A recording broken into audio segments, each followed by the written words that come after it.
So rather quickly, I wanted to just mention something about the Lee Atwater documentary. Now, this is such a great example of interpretive methods. A research question could be like, how did Mike Dukakis go from being a very strong candidate to a weak one?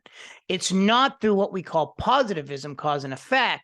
It's through what we call interpretive methods, how we kind of socially construct someone's identity. So as you watch that documentary, it's very, very good because it basically starts linking Mike Dukakis with, he's the liberal. He's, weak on crime. He's weak on defense. He's this, he's that, the Willie Horton ad using race. That would be critical race theory, because you're basically using a African-American as being bad. Watch out. He's going to rape your daughters. All this stuff. And that was very controversial at the time. In fact, George Bush, the first one who ran against Dukakis, later admitted he didn't feel comfortable with that commercial.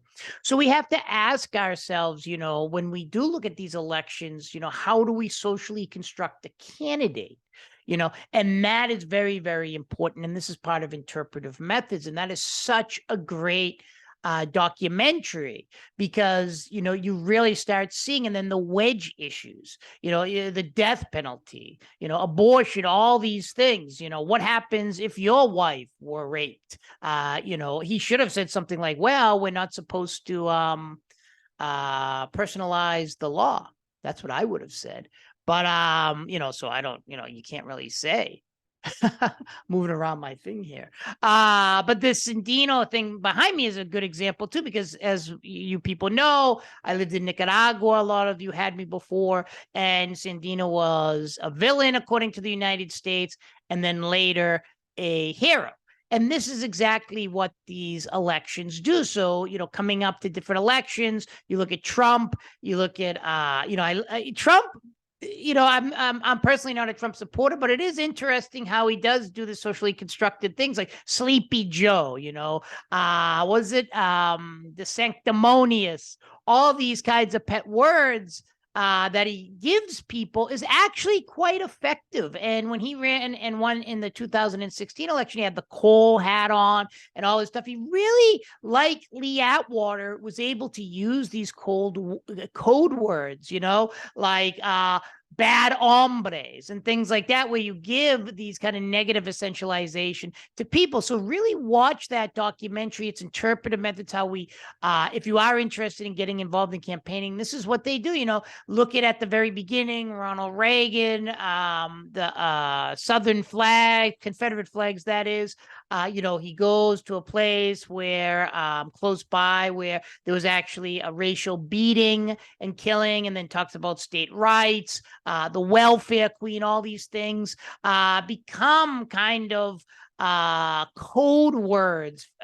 Instead of using more racist words, you use other ones, school busing, etc. It's very, very good. But on the other hand, you look at how they socially constructed the individual who like guns. They found someone in the South or Texas who was really stupid, who had the gun. He said, oh, they want to take away our guns. Watch that part too. I mean, that's how a lot of liberals try to socially construct gun owners, who don't like guns. Like, they're all, crazy Southerners who want to kill everyone and, are undereducated. It's very interesting if you really think about it, how we socially construct the reality, right? And I think both the right wing and left wing, ideologically speaking, kind of do this. Right? What's good, what's bad, and you even see it in the January 6th attack on democracy. If that was a Democrat, obviously Republicans would be screaming and yelling, oh, they try to overthrow democracy. Look at it.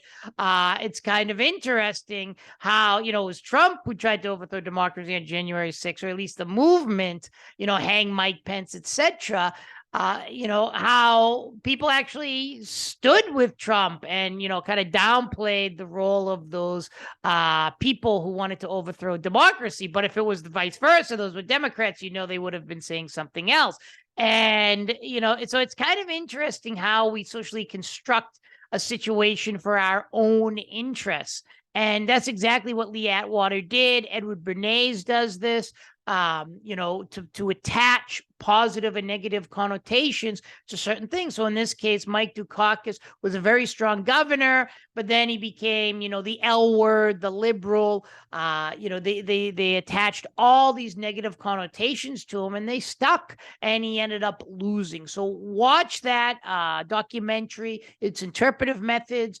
How did Mike Dukakis go from being a strong candidate to a weak candidate? And throughout time, throughout these wedge issues, Lee Atwater, who actually died, you'll see in the documentary, really was brilliant at attaching these negative connotations, and humorous ones at that, to Mike Dukakis. And a good question is that how politics is today? Instead of talking about the issues, we talk about, like, critical race theory or wokeism, or, is it, are we in a time where it's just about ripping your opponent down, regardless of who it is, name calling, etc.? So this is a very interesting time to be watching this documentary, particularly when we have a presidential election, primaries, etc. coming up.